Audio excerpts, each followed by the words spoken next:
Hello and welcome to today's presentation on stamp taxes on shares with Grant Thornton. And I'm Stephen McGrady, a director at Grant Thornton, and I specialise in stamp taxes.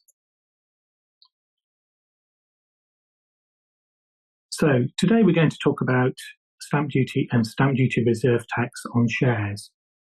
And these taxes have some very unique features which make them interesting and different from any other taxes that you're likely to encounter.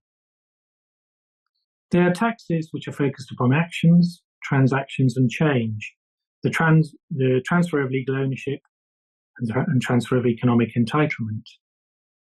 Stamp duty has a very long history, is over 300 years old, and the main legislation which still regulates stamp duty, all the rules, are contained in the 1891 Stamp Act.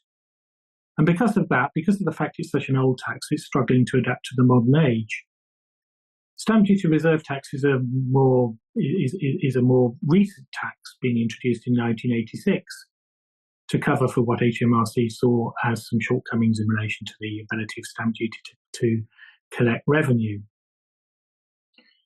Together, the taxes, stamp duty and SDRT, form a very important source of government revenue and raise approximately £3.5 billion per annum. They are controversial taxes, however, and there have been arguments for abolition which raise their head from time to time.